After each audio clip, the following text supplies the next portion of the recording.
بسم اللہ الرحمن الرحیم۔ بہت عرصے پہلے کی بات ہے، ایک بادشاہ تھا۔ اس کی ایک خوبصورت اور اکلوتی بیٹی تھی۔ اپنی خوبصورتی اور دولت کی وجہ سے وہ بہت مغرور اور گستاخ ہو گئی تھی۔ جب بھی کہیں سے اس کے لیے شادی کا پیغام آتا، وہ اسے ٹھکرا دیتی اور اس کا خوب مذاق اڑاتی تھی۔ ایک دن بادشاہ نے ایک بڑی دعوت کی اور اس میں شہزادی سے شادی کرنے والے تمام امیدواروں کو بلایا۔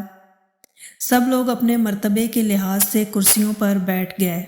شہزادی اس دعوت میں اپنی کنیزوں کے ساتھ بڑے مغرورانہ انداز میں آئی۔ وہ سب امیدواروں کے پاس سے گزرتی، اس کو بڑی حقارت سے دیکھتی۔ جب وہ ایک شہزادے کے پاس پہنچی تو بہت وہ موٹا تھا، تو اس نے اپنی کنیزوں سے ہنستے ہوئے کہا، یہ تو گول ٹب ہے۔ دوسرے امیدوار کو دیکھ کر اس نے کہا، یہ کیسا کھمبے کی طرح لگتا ہے۔ ایک شہزادہ بہت چھوٹا لگا تو اس نے کہا، ذرا چھوٹو موٹو کو تو دیکھو۔ اسی طرح وہ ہر امیدوار کی بے عزتی کرتی رہی، لیکن وہ ایک بادشاہ کو دیکھ کر بہت ہنسی، کیونکہ اس کی داڑھی تھی۔ اس نے مذاق اڑاتے ہوئے کہا، ذرا اسے دیکھو، اس نے چہرے پر کیسی جھاڑ اگا رکھی ہے۔ بادشاہ نے جب دیکھا کہ اس کی بیٹی نے مہمانوں کی بہت بے عزتی کی ہے تو اسے بہت غصہ آیا۔ اس نے بڑے دربار میں یہ اعلان کیا کہ شہزادی پسند کرے یا نہ کرے، مگر اب میں اس کی شادی کسی فقیر سے کروں گا۔ اس اعلان کے بعد تمام لوگ چلے گئے۔ کچھ ہی دیر بعد ایک آوارہ گرد گویّا آیا جو گلی کوچوں میں گھوم کر گانا گایا کرتا تھا۔ اس نے شاہی محل کے نیچے کھڑکی کے قریب کھڑے ہو کر گانا گانا شروع کر دیا۔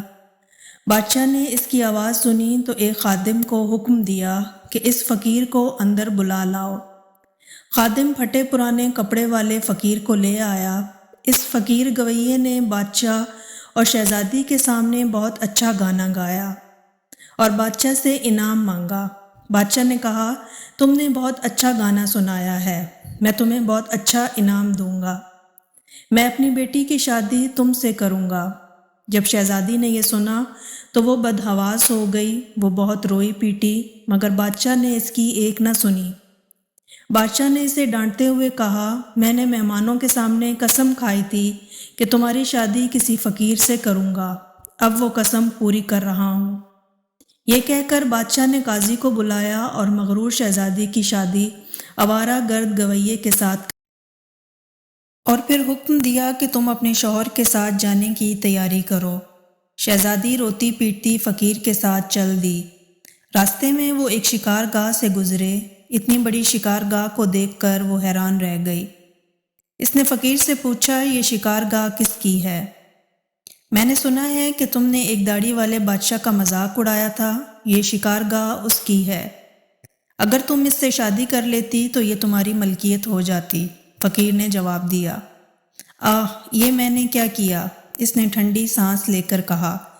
اس کے بعد وہ بہت خوبصورت باغوں میں پہنچے۔ ان کو دیکھ کر شہزادی نے پھر پوچھا کہ یہ کس کے ہیں؟ یہ باغ بھی اسی داڑھی والے کے ہیں، فقیر نے آہستہ سے کہا۔ شہزادی نے افسوس بھرے لہجے میں کہا، میں کتنی بد نصیب ہوں۔ پھر وہ ایک بڑے عظیم الشان شہر میں داخل ہوئے۔ اتنا بڑا اور خوبصورت شہر دیکھ کر شہزادی حیران رہ گئی۔ اس نے پوچھا، اس شہر کا مالک کون ہے؟ فقیر نے اسے بتایا، یہ شہر داڑھی والے بادشاہ کے ملک کا پایہ تخت ہے۔ اگر تم اس سے شادی کر لیتی تو یہ سب کچھ تمہارا ہوتا۔ اوہ، میں نے بہت غلطی کی، کاش میں اس سے شادی کر لیتی، اس نے پچھتائے ہوئے انداز میں کہا۔ فقیر شوہر نے ناراض ہوتے ہوئے کہا، مجھے اس سے کوئی مطلب نہیں، مگر تم میرے ہوتے ہوئے دوسرے مرد کی بات کیوں کر رہی ہو؟ کیا مجھ میں کوئی کمی ہے؟ اس طرح کی باتیں کرتے ہوئے وہ ایک چھوٹی سی جھونپڑی کے قریب پہنچے۔ کیسی بدنما اور چھوٹی سی جھونپڑی ہے، یہ کس کی ہے؟ شہزادی نے پوچھا۔ یہ میرا گھر ہے اور یہی وہ جگہ ہے جہاں ہمیں زندگی گزارنی ہے۔ تمہارے نوکر کہاں ہیں؟ شہزادی نے پوچھا۔ ہمیں نوکروں سے کیا کام، تم ہر کام کر سکتی ہو خود۔ اب آگ جلاؤ اور میرے لیے کھانا پکاؤ، میں بہت تھک گیا ہوں، فقیر نے کہا۔ چونکہ شہزادی کو کھانا پکانا نہیں آتا تھا، اس لیے فقیر نے اس کی مدد کی اور کچھ دیر بعد انہوں نے الٹا سیدھا کھانا پکا کر کھا لیا اور سو گئے۔ دوسری صبح فقیر نے اسے جگایا اور گھر صاف کرنے اور دوسرے کام کرنے کو کہا۔ شہزادی تمام دن کام کرتی رہی، اوپر سے جلی کٹی باتیں بھی سنتی، مگر صبر کے سوا کوئی چارہ نہ تھا۔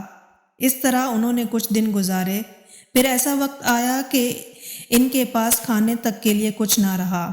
ایک دن فقیر نے کہا، میں نے جو کچھ کمایا تھا خرچ ہو گیا، اب تمہاری کمانے کی باری ہے۔ میں تمہیں بید لا کر دیتا ہوں، اس سے تم ٹوکریاں بن لینا۔ یہ کہہ کر وہ جنگل گیا اور بید کاٹ کے لے آیا۔ شہزادی نے ٹوکریاں بننی شروع کر دیں۔ اس نے پہلے کبھی کوئی ایسا محنت کا کام نہیں کیا تھا، اس لیے اس کی انگلیاں زخمی ہو گئیں اور ان سے خون بہنے لگا۔ یہ دیکھ کر اس کے شوہر نے کہا، میرا خیال ہے یہ کام تم نہیں کر سکتی، میں تمہیں کچھ سوت لا کر دیتا ہوں، اس سے کپڑا بن لینا۔ مگر وہ بھی یہ نہ کر سکی۔ فقیر نے کہا، تم تو میرے بالکل ہی بیکار ہو، تم کوئی کام نہیں کر سکتی۔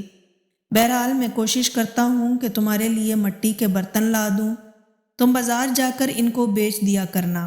مغرور شہزادی نے اکڑ کر کہا، مگر جب میں بازار میں کھڑی ہوں گی تو میرے ملک کے لوگ مجھے اس حال میں دیکھ کر خوب ہنسیں گے۔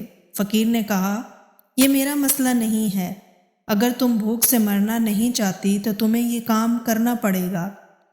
لوگ جب ایک خوبصورت لڑکی کو بازار میں برتن بیچتے دیکھتے تو اس پر ترس کھا کر کچھ نہ کچھ خرید لیتے۔ برتن بک گئے تو فقیر نے اور برتن لا کر دے دیے۔ اسی دوران ایک غسیل بدمزاج سپاہی وہاں سے گزرا۔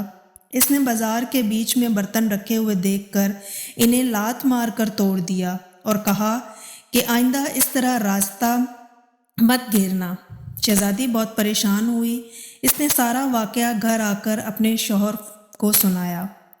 تم انتہائی بے وقوف ہو، تم سے کس نے کہا تھا کہ بیچ بازار میں برتن لے کر بیٹھ جاؤ؟ آخر وہاں سے لوگوں کا گزرنے میں دشواری ہوتی ہے۔ میرا خیال ہے کہ یہ بھی تمہارے بس کا کام نہیں ہے۔ خیر، میں شاہی محل جاؤں گا، ہو سکتا ہے وہاں تمہارے لیے کوئی کام نکل آئے۔ یہ کہہ کر وہ شاہی محل روانہ ہو گیا۔ شام کو فقیر نے واپس آ کر کہا، شاہی محل میں تمہارے لیے مددگار باورچن کی جگہ مل گئی ہے، اب کم از کم ہمیں کھانے کو خوب مل جایا کرے گا۔ وہ اس طرح مغرور شہزادی ایک مددگار باورچن بن گئی۔ وہ ہر روز صبح سے شام تک باورچی خانے کے سارے کام کرتی اور شام کو لوگوں کے آگے کا بچا ہوا کھانا لے کر گھر آ جاتی، اور اس طرح دونوں میاں بیوی کا گزارا ہو جاتا۔ محل میں آئے ہوئے اسے کچھ ہی دن گزرے تھے کہ اس نے سنا ہے کہ محل میں کوئی شادی کی تقریب ہونے والی ہے۔ مقررہ دن جب مہمان آنے شروع ہوئے تو باورچی خانے کی کھڑکی سے انہیں دیکھ رہی تھی۔ زرق برق کے کپڑوں میں مہمانوں کا استقبال کر رہے تھے۔ ہر طرف بڑی شان و شوکت اور دھوم دھام نظر آ رہی تھی، لیکن شہزادی اپنی قسمت پر آنسو بہا رہی تھی اور اپنے غرور و تکبر اور بے وقوفی پر پچھتا رہی تھی۔ اسی دوران کچھ خادمائیں آئیں اور انہوں نے اس کو بہت سے مزیدار کھانے دیے جو اس نے ٹوکری میں رکھ لیے اور گھر کی طرف چل پڑی۔ ابھی وہ محل کے دروازے سے گزر ہی رہی تھی کہ اچانک ایک بہت ہی زرق برق لباس والے ایک شاندار اور خوبصورت شخص نے اس کا راستہ روک لیا۔ شہزادی نے نگاہ اٹھا کر دیکھا کہ یہ وہی داڑھی والا بادشاہ تھا جس کا اس نے خوب مذاق اڑایا تھا۔ وہ خوف اور شرم سے کانپنے لگی۔ بادشاہ نے اسے لے کر ہال میں پہنچا۔ اتنے سارے لوگوں کو دیکھ کر اسے اپنے اوپر قابو نہ رہا اور گھبراہٹ میں ٹوکری اس کے ہاتھ سے گر گئی اور اس میں سے کھانا نکل کر چاروں طرف بکھر گیا۔ تمام درباری ہنسنے لگے۔ شہزادی کا یہ حال تھا کہ کس طرح زمین پھٹ جاتی وہ اس میں سما جاتی۔ اس نے جھٹکے سے اپنا ہاتھ چھڑا لیا اور بھاگنا چاہتی تھی کہ بادشاہ نے لپک کر اسے دوبارہ پکڑ لیا۔ وہ بڑی نرمی سے بولا، ڈرو مت، کیا تم مجھے نہیں پہچانتی؟ میں وہی آوارہ گرد گویا ہوں جو تمہارے ساتھ جھونپڑی میں رہتا ہے۔ میں وہی سپاہی ہوں جس نے تمہارے برتن توڑے تھے۔ یہ سب کچھ میں نے اس لیے کیا تھا کہ میں تمہیں پسند کرتا تھا اور تم سے شادی کرنا چاہتا تھا۔ اب تمہارے غرور کا علاج ہو چکا ہے اور تمہیں اچھا سبق مل گیا ہے۔ پچھلی باتوں کو بھول جاؤ۔ دیکھو آج ہماری شادی کی تقریب ہو رہی ہے۔